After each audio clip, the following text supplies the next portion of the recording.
Power BI, continuing to learn DAX, and today we're going to take a look at how to create some calculated functions. We're going to use the earlier and the earliest.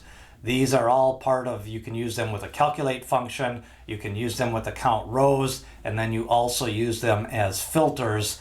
They are overall filter functions. So we're going to take a look at some examples, create some calculated columns on how to order the rows from an order amount table, and then connect to some sales reps and find out the number of people that report to them. It's the earlier function and the earliest function. Let's go to Power BI. Back in Power BI, we continue to look at some of the DAX functions and continue to learn DAX in the context of how you can use these when you start to think about how you want to model your data.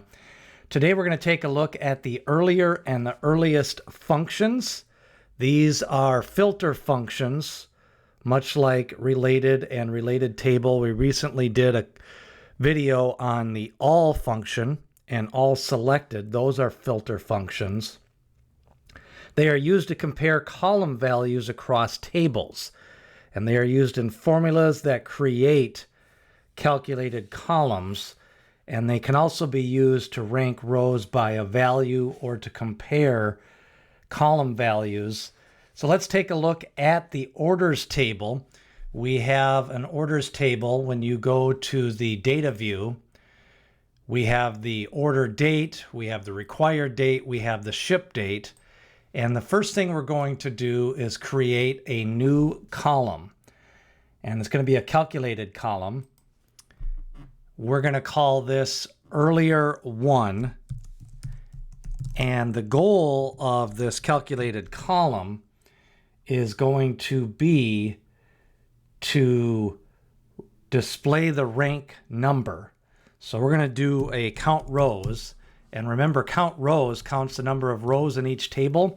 And with these earlier and earliest functions, you are going to be using them inside other DAX functions. So we have count rows, then we're going to filter, and the filter is going to be the orders table.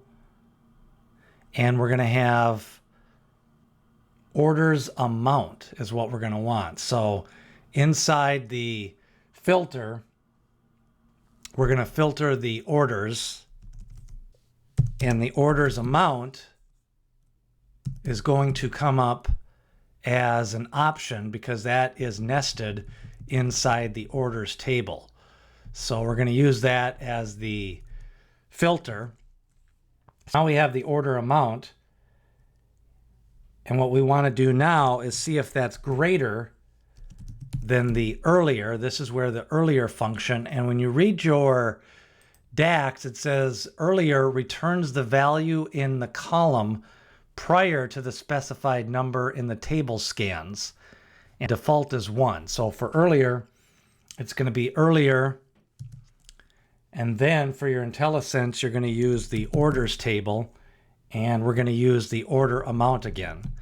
So what this does is it's going to add a column, and then we want to close out the parentheses and then add a +1. So what this is going to do is create that new column on the end called earlier 1. And what it does is it ranks the order of all of these tables. So the next one we're going to do is a new calculated column, and we're going to call this one the earliest. So we're going to show you a different form of the earliest. And the calculation for this one is, again, going to be count rows. And then we'll show you the differences between the two of these formulas. And we're going to use filter, and then it's going to be orders for the table. And then it's asking for the column, which is orders amount. And we're going to find that. So that sets up the first half of the formula. Then we want it to be greater than the earliest. And the earliest returns the value in the column for the very first point at which there is row context. And that's going to be important because you're going to pull in the order amount for the last half of this formula. So when you take a look at this formula, And what it produces, as you can see in the earlier formula, it all added a 1 because we added that 1 at the end of the column. And the reason that the earliest formula, that doesn't add the +1. Now, the next formula we're going to do is use the calculate and an earlier function. And first off, we're going to go to the sales reps table. And in the sales rep table, they have people that report to them. So we want to find out the number of people that report to them. So their staff count. So we're in the data view and we're going to create a new column. And the name of the column is going to be staff count, and it's going to equal the count rows. And what you're going to see with this is that you can use the filter, and we're going to use the sales rep and then the sales rep supervisor, and it's going to be by the ID. And then what it's going to do is we're going to take the earlier function and we're going to use the sales rep ID. And that is what's going to allow the counting of the rows. Closing out the formula with the earlier sales rep ID, that brings up the staff count for each of the sales reps. And again, what we're doing is we're counting the rows, and the filter is the supervisor ID. So it's taking a look at that supervisor ID in column 2, and what it is doing, it's counting the number of rows by the earlier, and then it's using the sales rep ID. So that supervisor ID is the filter, and then it's counting them up, and then you see that you've got 7 direct reports under Stephen Buchanan. The supervisor ID is 2. And then you see 2 direct reports under the supervisor ID 10, Albert Hellstern. So that's a way of using the earlier function to count staff count using also the count rows and the filter. The final example we're going to use is going to be under orders. We're going to go back to the orders table. We are going to do another variation on the earliest.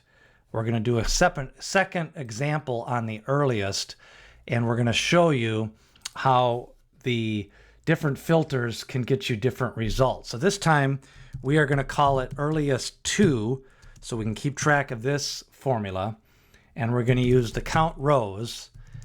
And this time we're going to count rows with the filter on the orders, and it's going to be order amount.